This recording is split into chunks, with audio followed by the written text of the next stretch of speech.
여러분, 오늘 본문 말씀 보게 되면 우리 예수님이 빌라도 법정에서 재판을 받으셨습니다. 그리고 이제 사형 선고가 내려졌어요. 십자가 처형을 받게 된 겁니다. 그래서 우리 예수님이 이제 십자가 자기가 이렇게 달릴 십자가를 지시고 골고다 언덕길을 걸어가십니다. 걸어가시는데 이제 흔히 비아돌로로스라고 하거든요. 비탄의 길, 슬픔의 길, 아픔의 길이라는 뜻인데 그 길을 우리 예수님이 이제 걸어가시게 된 겁니다. 십자가를 지고 걸어가셔요. 근데 이 십자가를 지고 처형장으로 가는 길에서 있었던 일 두 가지가 있는데, 공간복음 마태, 마가, 누가복음에 세 복음서에 다 기록된 사건 하나는 뭐냐면 구레네 시몬의 사건입니다. 예수님이 십자가를 지고 올라가시는데 육체의 한계, 매를 맞고 그리고 완전히 지친 상태, 이런 상태에서 있을 때 이 로마 군병이 예수님의 십자가를 구레네 시몬이라고 하는, 구레네 출신인 시몬이라는 사람이 그것을 구경하고 있단 말이에요. 그래서 시골에서 올라온 사람인데 그 사람을 보고 네가 좀 십자가를 져라. 그리고 그 예수님의 한계에 완전 고난을 당하심, 우리를 위해서 모든 짐을 져주시는 그 고난 당하신 주님을 잘 드러내는 모습 중에 하나가 십자가를 대신 지게 되는 사건이거든요. 그만큼 예수님이 고통과 고난과 아픔을 당하셨다 하는 것을 보여주는 거거든요. 그래서 그 사건을 기록하고 있는 것입니다. 마태복음에도 마가복음에도 누가복음에도 이 구레네 시몬이라는 사람이 예수님의 십자가를 억지로 지게 됐다, 그 이야기가 기록되고 있습니다. 이 사건이 나중에는 어떤 결과를 초래하냐면은 이제 우리가 로마서 16장까지 이제 쭉 이렇게 서신서까지도 연결돼서 나오는 이야기가 한마디로 이 구레네 시몬의 말하자면은 이 시몬의 아내, 시몬의 아들, 그 가문이 다 예수를 믿고 구원받게 되는 이야기가 나중에 쭉 기록이 되고 있습니다. 억지로 십자가를 진 사건이 그런 결과를 가져온, 이제 한마디로 믿음으로 응답한 사건이 돼버린 거죠. 그 이야기가 기록되고 있어요. 그 다음에 두 번째 사건이 있는데, 이 두 번째 십자가를 지고 가는, 처형장으로 가는 과정 중에 있었던 두 번째 사건인데, 이 사건은 마태복음이나 마가복음에는 기록이 안 돼 있습니다. 누가복음에만 기록되어 있는 말씀인데, 그것이 오늘 우리가 읽은 28절 이야기입니다. 27절, 26절까지는 구레네 시몬이 십자가를 졌다는 이야기가 나오고, 오늘 27절을 보게 되면 백성들 및 말하자면 예수를 위하여, 그를 위하여 가슴을 치며 슬피 우는 여인들의 무리가 예수님을 따라왔다고 27절에 오늘 말씀하고 있습니다. 가슴을 치며 슬피 울면서 예수님을 따라가는 여인들, 그리고 또 다른 무리가 있었다는 거예요.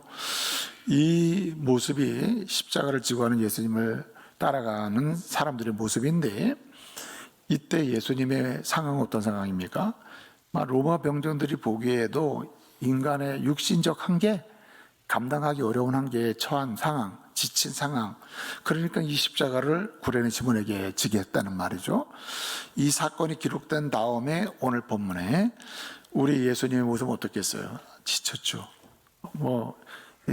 우리를 대신해 십자가를 지시는 것이고, 십자가 죽으시는 것이기 때문에 성육신, 육신의 몸을 갖고 하시는 거거든요. 그러니까 육신의 한계를 다 경험하시는 거예요. 그러면 이 상황은 보통 말하기도 싫은 상황이죠. 말할 힘도 없는 거죠.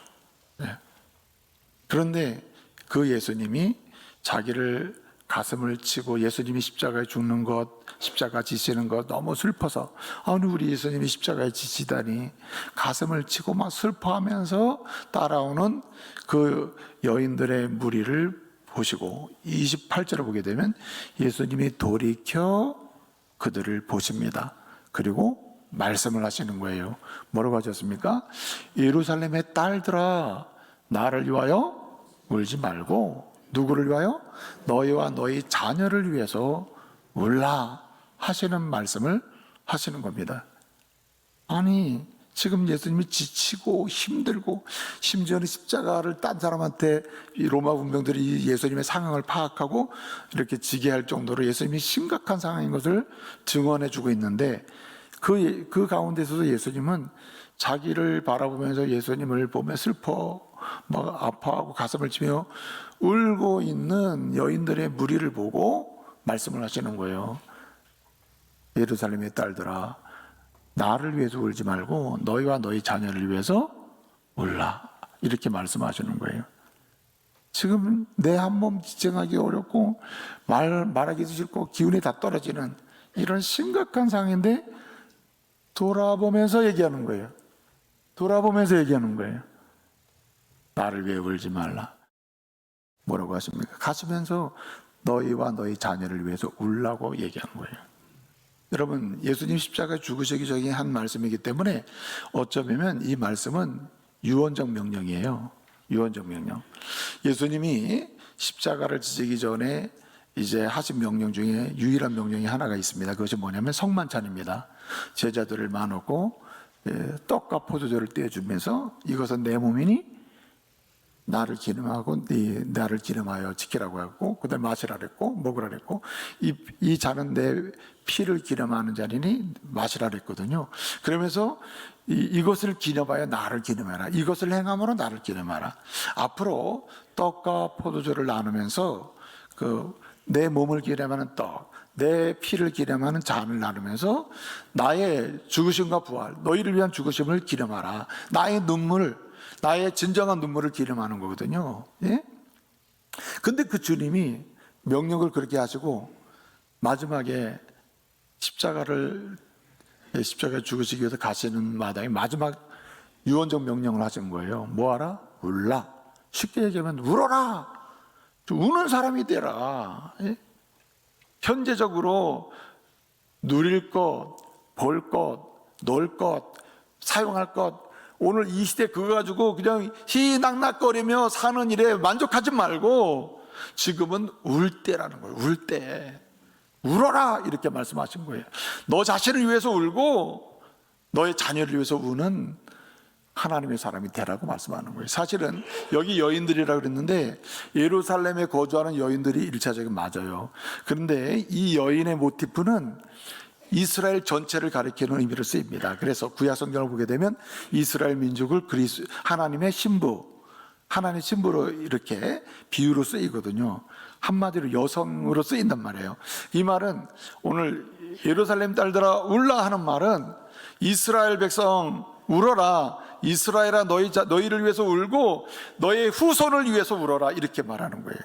너희 민족을 위해서 울라, 이런 말이 되는 거거든요. 오늘날로 말하면 예수를 믿는 여러분이요, 여러분 자신을 위해서 울고, 그리고 여러분의 자녀들과 여러분을 통해서 믿게 될 하나님의 사람들을 위해서 울고, 여러분을 위해서 울고, 여러분의 조국인 대한민국을 위해서 울어라, 이렇게 얘기하는 거예요. 예수를 믿고 구원받은 자가 울어야 될 때 울게 되면, 눈물로 기도하게 되면 우리도 유익을 얻고 우리의 기도의 대상이 되는 자녀도, 민족도, 우리의 소중한 사람도 하나님의 은혜를 누리게 될 줄 믿으시기 바랍니다.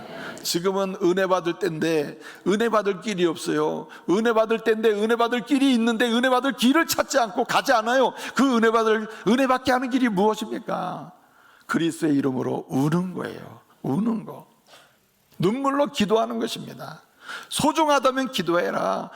내 인생이 소중하게 느낀다면 정말 주님의 이름으로 눈물로 기도해라. 내 자녀가 소중하다면 내 자녀를 위해서 눈물로 기도해라. 네 민족이 소중하다면 예수의 이름으로 그 민족을 축복하며 눈물로 기도하라는 거예요. 여러분, 눈물로 기도하는 자가 있는 그 가정은 부흥이 일어납니다. 눈물로 기도하는, 정말 예수 이름으로 기도하는 그 사람이 있는 그 사람의 자녀들은 사실 영적 부흥을 보게 될 거예요. 아무리 고단한 가정이라도 그 가정 끝나지 않는다. 예수 이름으로 눈물로 많은 사람, 기도하는 한 사람, 기도하는 어머니, 기도하는 아버지, 기도하는 자녀, 기도하는 부모가 있는 한. 그래서 여러분, 너와 내 자녀를 울라고 할 때 지금 예수님 말씀하셨어요. 오늘 31절에 보면 이런 말씀이 나와요. 푸른 나무도 이와 같을진데 마른 나무가 오죽하겠느냐 했습니다. 이 푸른 나무는 예수님을 가리켜요. 죄 없고 정결하고 거룩하신 예수님도 이렇게 십자가 순환을 당하는 고난을 당하는데, 마른 나무, 생명 없고 무능력하고 죄악 가득하고 하나님 떠나 있는 사람들이 심판을 당하고 하나님의 징계를 받으면 이 순환이 얼마나 크겠느냐, 31절에 그 비교를 얘기하는 거거든요. 그러니까요, 너와 너의 자녀를 울라고 할 때는 뭘 얘기하는 거예요? 내가 가지고 있는 믿음을 다시 살피라는 거예요. 네 믿음을 돌아보라는 얘기예요. 네, 그냥 인정하는 믿음인지, 알고 있는 믿음인지, 안다는 믿음인지, 그 믿음은 구원이 없고 하나님의 은혜를 받을 수가 없다는 말입니다. 여러분, 우리의 믿음은 어떤 것입니까? 오직 예수 그리스도만 의지하는 믿음인 줄 믿으시기 바랍니다. 예수 그리스도께서 날이 와요. 날이 와 십자가에 죽어서 날이 와요 부활하시고, 날이 와요 승천, 날이 와요 다시 오신다. 예수님이 내 모든 생명이 주일이시다. 그래서 어떻게 보면 예수님을 전적으로 완전히 맡기고 신뢰하는 거예요. 할렐루야. 이 믿음이 구원 얻는 믿음임을 믿으시기 바랍니다. 그래서 사도행전을 보게 되면요, 사도행전이 사도들이 다 성령을 받고 나서 이 여러분 구원 얻는 믿음의 강력한 이제 증언자들이 됐거든요. 구원 얻는 강력한 믿음의 증언자가 됐단 말이에요. 그리고 이들이 공통적으로 하는 말이 무엇입니까? 4장 12절, 사도행전 4장 12절에 뭐라 그랬어요? 다른 이로서는 구원받을 수 없나니 천하 사람들 중에 내가 다른 이름 구원받을 다른 이름을 준 적이 없다. 누구만? 예수 그리스도. 예수 그리스도를 널리 와요 십자가에 죽게 하고, 널리 와요 부활하게 하고, 널리 와요 승천하고, 널리 와요 다시 오시는 그 주님을 전적으로 신뢰하고 의탁하고 맡길 때, 이게 구원 얻는 믿음인 줄 믿으시기 바랍니다. 우리 예수님께 의탁하는 은혜가 있기를 바랍니다. 그래서 여러분, 십자가 앞에 서야 돼요. 십자가. 모든 우리의 의탁과 의지, 위탁과 그리고 신뢰와 그리고 의지는 어디서 시작되느냐? 십자가 앞에 설 때 그래요. 여러분, 모든 걸 다 가져서 행복한 사람 봤어요? 모든 걸 다 가져도요, 저도 교회에서 만나보면은 모든 걸 다 가져도 뭐 이렇게 힘들어 하시며 다 가진 분이, 그렇게 말하면 진짜 내가 못 가진 게 많아요. 진짜 평강이 없고 기쁨이 없고 위로가 없는 거예요. 여러분, 주님을 의지하면 위로가 있고 영원한 기쁨이 있어요. 잠언 29장 25절 뭐라 그랬어요? 제가 늘 자주 인용하잖아요. 사람을 두려워하면 올무에 걸린다, 함정에 빠진다. 다 사람 눈치 보고 살잖아요.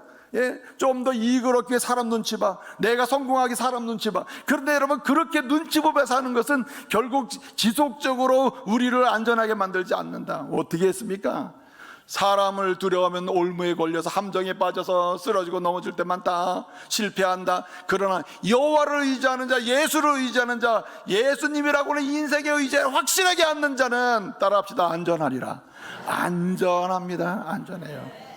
이 은혜가 있기를 말씀으로 축복합니다. 그래서요, 예수님을 전적으로 신뢰하고 그분께 의탁하고 맡기는 그런 믿음의 여정이 우리에게 필수적이다.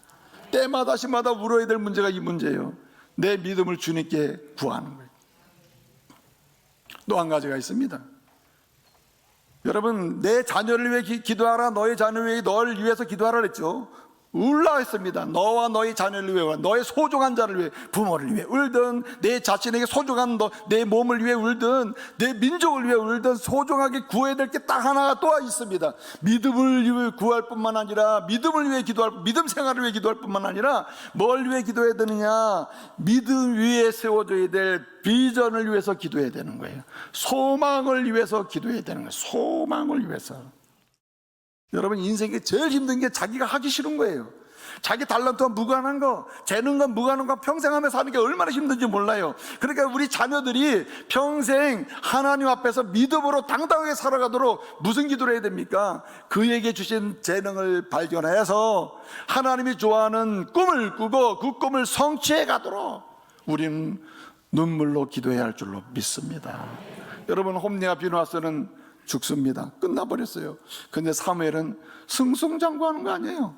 인생 전체를 거쳐서 그의 꿈은 곧 민족의 꿈이 되고, 그의 꿈의 성취는 곧 민족의 축복이 됐단 말이에요.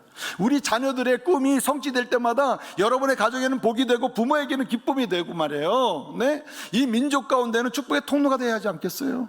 그것이 우리의 기도다. 기도의 제목이 되어야 한다는 거예요.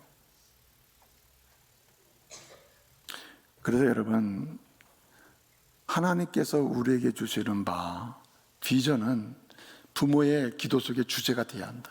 그래서 여러분, 고린도전서 10장 31절에 뭐라고 말씀하고 있습니까? 사도 바울은 고린도 교회 성도들에게 얘기하는 거예요. 여러분, 우리가 믿음으로 구원받지 않았습니까? 그러므로 우리의 비전과 우리의 소망은 무엇이어야 됩니까?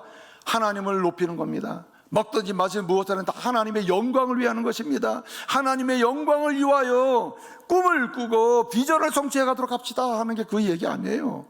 고린도전서 6장 20절 보게 되면요, 그래서 사도 바울은 심지어는 이 몸뚱이 하나를 가지고 얘기해요. 너희 몸이 어떤 몸이냐? 너희 몸은 값으로 산 것이 되었다. 주님이 값을 주고 거룩한 하나님의 백성으로 세워놓은 사람이야. 너희는 간단히 너희 몸을 취급해서는 안 돼. 너희 몸을 막 취급해서는 안 돼. 너희 몸으로 하나님께 뭐하라?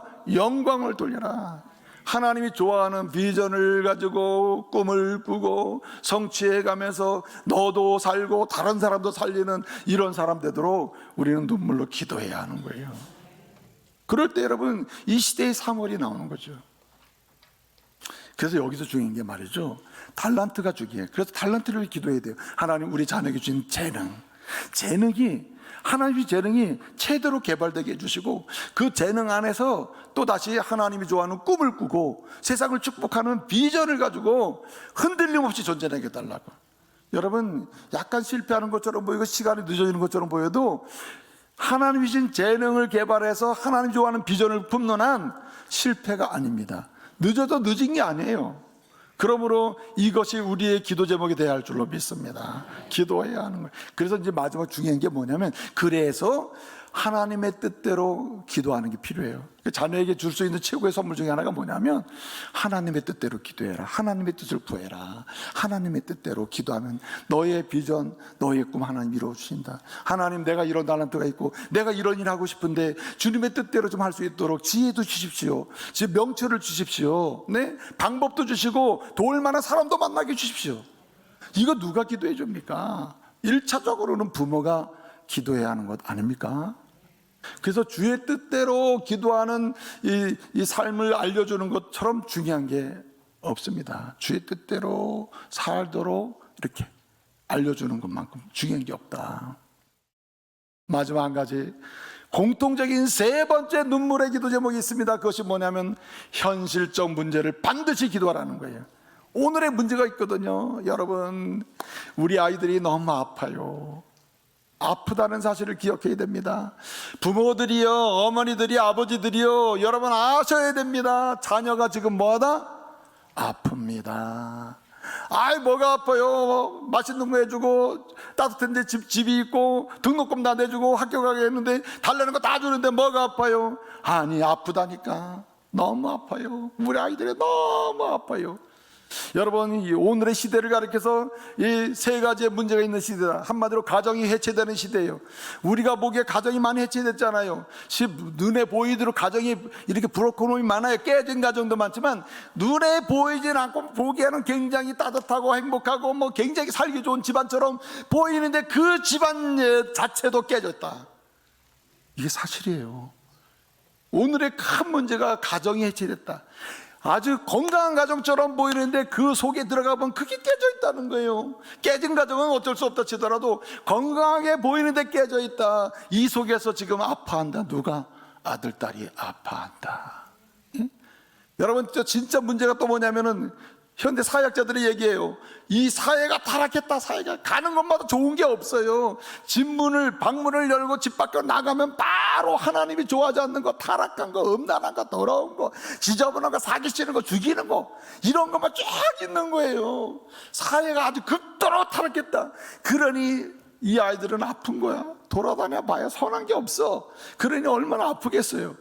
근데요, 정말 우리 아이들이 아픈 이유는 여기에 있습니다. 공교육의 몰락이에요. 공교육의 몰락.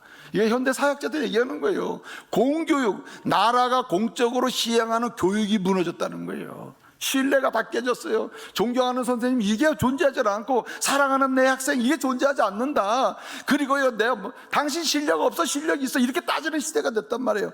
선생님도 아이가 너 공부 못하니까 너 문제, 이렇게 취급해버리는, 뭔가 공교육이 몰락한 시대가 됐다는 겁니다. 그러니 가정에 들어가도 눈에 보이지 않는 이게 영적 해체가 있다, 심리적 해체가 있다. 심리적 이혼 상태에 별거 상태에 들어간 도 많잖아요. 예? 그리고 여러분 얼마나 심각해 이게. 학교는 몰락하고 있고, 예? 사회는 타락하고 있고, 가는 데마다 아이가 안전한 곳이 없어요. 어린아이로부터 청년 대학생까지 아파요. 그러면 여러분 어떻게 해야 됩니까? 예? 다 그렇게 살았으면 안 되는 거죠. 아픈 그 아이의 아픔을 나의 아픔으로 삼고, 주님, 우리 아이가 지금 이 시대가 아픈 상태인데 우리 아이는 정말 어떤 것 때문에 아플까요? 어떤 것 때문에 고단해 할까요? 어떤 일 때문에 힘들어 할까요? 가정에서의 힘든 문제가 클까요? 학교에서 힘든 문제가 클까요? 아니면 사회적 환경 속에서 만나는 고단함이 클까요? 주님, 내 눈을 밝혀주셔서 내 아이의 아픈 부분을 정말 알게 해주시고, 주님이 먼저 우리 아이를 보듬어 주십시오. 예? 여러분, 직장 다니는 남편 괴롭히지 마시기 바랍니다. 얼마나 힘든지 몰라. 남자가 나가서 요즘은 맞벌이 하니까 또 서로 힘들다 그러겠지만 힘들어요. 예? 생존이라는 게 힘들어. 아픈 게 그 자체가 아파요. 아픈 남편, 아픈 아내, 직장생활하는 아픈 사람. 주님, 우리 남편이 이렇게 힘들 텐데. 아픈 분이 뭔지 모르지만 관계 속에서 승진 문제에서 뭐 등등, 뭔가 업무의 성취 문제에서 뭐 등등 힘든 게 있잖아요. 어떻게 해요? 그것을 끌어안고 기도해야 된다. 여러분, 시편 80편 10절 말씀에 보게 이런 말씀이 있어요. 내 입을 크게 열라. 여는 만큼 내가 뭐 해라? 채우리라고 했습니다. 기도로 크게 열어. 많이 얘기해. 진실로 얘기해. 내가 채운다. 내가 다 이루어준다는 거예요. 근데 왜 기도하지 않는 거예요? 울면서 눈물로 기도하라. 이스라엘이 강야의 실패는요, 주님 앞에 울며 그 아픔을 놓고 기도하지 않았기 때문이에요. 예레미야는 외치고 있어요. 뭐라고 외칩니까? 33장 3절에서 너는 내게 부르짖으라. 내가 내게 응답하겠고 내가 알지 못하는 크고 은밀한 일을 내게 보이려. 응답하리라. 부르짖는 게 문제가 되는 거야. 아픈 문제를 끄라고. 예레미야가 얼마나 눈물로 기도했습니까? 하나님은 길을 보여주는 거 아니에요. 여러분, 세상에 길이 없는 게 아니에요. 찾지 않는 게 문제죠. 예? 찾지 않는 게 문제예요. 하나님의 사람들이 길을 찾는 방법은 여러분, 오늘의 문제를 나의 문제로 삼고 기도하는 겁니다. 부르짖는 거예요. 뭔지는 모르지만 내 아이가 아픈 부분이 있을 텐데 우리 하나님께서 치유해 주시고 보듬어 주시고 이 문제를 상담해서 풀어줄 수 있는 좋은 친구도 붙여주시고 믿음의 선생님도 붙여주고, 이렇게 축복하며 눈물로 기도하며 가다 보면 때로는 엄마가 치료자가 되기도 하고 때로는 선생님이 믿음의 선생님 만나가지고 상담을 통해서 회복되기도 하는 거예요. 기도하는 자의 자식은 절대로 망하지 않는다. 여러분, 성 어거스틴의 어머니 모니카는 얘기하는 거 아니에요? 내가 평생 기도했더니 내 아들 20살까지 호랑방탕하고 술정뱅이가 돼가지고 엉망이었잖아요. 그런데 여러분, 때가 되니 주님이 하나님의 사람을 만들어 놔요. 울며 기도할 때라. 여러분, 주님의 유언적 명령 앞에 다시 서 보십시오. 이제는 좀 울자. 우는 곳에 하나님은 웃을 수 있는 응답의 역사를 주실 줄로 믿습니다.